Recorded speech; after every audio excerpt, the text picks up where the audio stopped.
welcome to Tucker Carlson Tonight. We've shown you many examples of journalism veering outside the conventional lines on this show, but one Newsweek senior writer has made a name for himself this election season with an arsenal of florid headlines, especially florid ones. His name is Kurt Eichenwald, and he joins us now. Kurt, thanks all for coming on. Thanks for having me. So I've been reading your stuff for, 20 years probably, but in the last year, I've noticed an increasing, I think it's fair to say, partisan turn from you. And so I looked up your bio, and it describes you as a senior writer at Newsweek, which suggests journalism. Do you believe that you're practicing journalism? When did you stop beating your wife? What are you talking about? Well, I'll show you what I'm talking about. I read your Twitter feed, and this is the kind of stuff I'm reading on it. At one point, you ask of conservatives, why do they hate America? You describe Trump as, quote, stupid and lazy. You refer to dumbass Trumpers. You say this to Kellyanne Fitzpatrick. F you. You say this to Trump voters. Hold on F here, yourself. Tucker. I mean, one of the things I want to make sure of, you have a real habit of taking a lot of things out of context. I can read you the tweets. And so if you're going to talk about a tweet, let's talk about a tweet. Read me what it says, and we can talk about it. But let's not just sit here and take a couple of words here and there. Now, if you're talking about the would you want me to read you some of your tweets? Read me one. Let's talk about the one that bothers you the most. Well, I mean, there are a lot, and it's not that they bother me. But I can't answer a question about a lot of tweets. Give me an answer. Give me a question. Well, you're entirely entitled to your opinion. My only point is that you ought to label yourself as what you are, which is an advocate. And so you say things like this. How can Trumpsters defend a president-elect? Let's stop for a second. You won't give me an example. I'm trying to give you one right now. Then give me...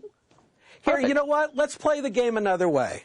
I spent a little while just sort of doing some research on you. Why don't you answer? Let me ask you this question, if you would. Tucker Carlson falsehoods.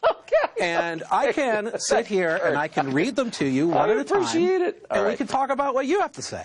That's pretty good. Or you can give me an example of what you're talking about. Well, I'll give you a perfect example. You wrote this on September 12th of this year. You said, this is a tweet, I tweet so many attacks on our bad, lazy work of the press, I doubt I'll ever be voted to win a journalism award again, which is also a humble brag, by the way. But the next day you say, quite ironically, and I'm quoting, I believe Trump was institutionalized in a mental hospital for a nervous breakdown in 1990, which is why he won't release his medical records. Do you see a little irony that on one day you're criticizing the press for being lazy and inaccurate, and the next day you yourself are being lazy and inaccurate? Let me give you what the question is the journalist would ask. A journalist would ask the question, why did you send that tweet? I will answer it for you now. I've been covering Donald Trump. I started writing about him in the late 1980s. At that time, I obtained his medical records from his real doctor, not from this guy who sent out a medical report then. It showed that in 1982, he was given a very heavy prescription for an amphetamine derivative, and he remained on that prescription for many years.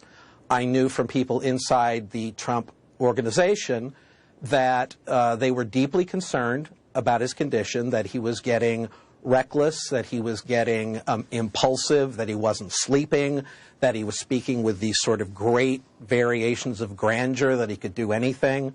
And in 1990, because he did so many deals that were so reckless, his whole empire was going into bankruptcy. And he was going through a divorce, and I was told that there was, and now, let me say, I'm talking about reporting process. So I'm saying, here is what I was told. Was he in a mental hospital or not in 1990? You allege that he was. Was he or wasn't he? He wasn't. I mean, Tucker, if you don't want me to answer the question, I'm asking you the question. Was he in a mental hospital in 1990 or not? But I would like to answer the question. You've made an accusation. Let me answer. No, I read your tweet. So in 1990, I was told that there was essentially a breakdown. I'm giving reporting process here, okay? Clearly I didn't print it. I also thought Trump was a private individual and that it didn't matter, you know. Well, you printed it right here. And that and this was as a result of the amphetamine derivatives that he was taking.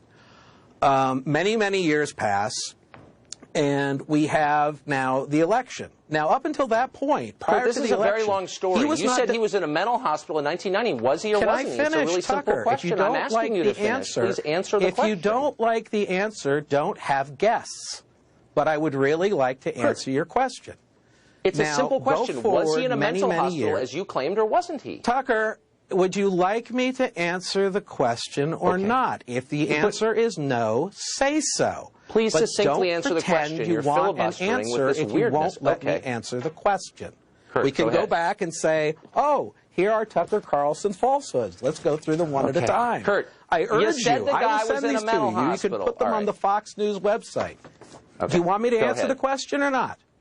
Just give me a yes or no. Do you want me to answer the question? Yeah, I want you to answer this question. Was he in a mental hospital in 1990, as you alleged, or was he not? Let me answer the question. Go ahead. Look, you're not fooling anybody. You're trying to stop me from giving the answer. So let me give you the answer. This is a little nutty. I got to be honest. I'm asking you a very I also noticed question. earlier this week you take people off the air when you don't like what they're saying. So let's Kurt, keep me on the air. Let's finish this. You're making accusations against me. I have the right to respond. I'm reading what you wrote. You described Trump as a, quote, paranoid, Tucker, unstable nobody man. is getting fooled by this. You're not letting me answer the question. Okay. So I think let's that go you're humiliating yourself by your unwillingness to answer a simple question. So please answer it. I am trying to answer the question. Do you have evidence he was in a mental hospital in 1990, or don't you? Reality is not always able to give you a yes or no answer. If you don't, look how much time we are wasting with me trying to say, let me answer your question, and you refusing to allow me to do it. I think I'll go crazy. So I will continue. All right. What happens then when we get to I begin to see Trump's behavior got very normalized in the 2000s. During the presidential election, I begin to see the same behavior, the impulsiveness, the lack of sleep. I mean, that's the same thing that he was doing. This is just stupid, Kurt. I'm sorry. Nobody's getting anything out of this. I'm asking you a plain question. You're not answering. You're filibustering. Let's move on to something else. Can you stop? This is not interesting. No, Tucker. Let me ask. I am not allowing you to make an accusation and then I'm not making an accusation, Kurt. That is obscene. It is not asking you to substantiate a claim that you made. If you want to have a dialogue, don't have guests. So Can I just ask you one last question? And nobody's getting fooled. You're trying to stop. How can Newsweek employ you as a reporter, Kurt, when you're throwing lines like this around that are untrue, that you can't substantiate, when you say to the president's spokesman, F you, that's not the behavior of a reporter. Okay, let's go here. Let me take one for you. How can Fox News employ you? You really want to do this? Do you really want to play this game, or do you want me to answer? Performance art. I've never had an interview like this in my life. On Newsweek.com if you want. I can tweet it all out if you want. I'd like you to put it up on the Fox News website. Or you can let me answer your question. I think you may be coming undone, Kurt. How about this? I'm going to give you 30 seconds to answer this question. Do you have evidence that he was institutionalized in a mental hospital in 1990? Still on 30 seconds. Now, okay, I will say this, because it's a message I've got from people from the CIA. I know a lot of officers. I know a lot of agents. I've been in their homes, and they're really delivering this to you and to Donald Trump. These are people who have sacrificed a lot for this country. They go through into the CIA every day. They walk past that wall with 117 black stars.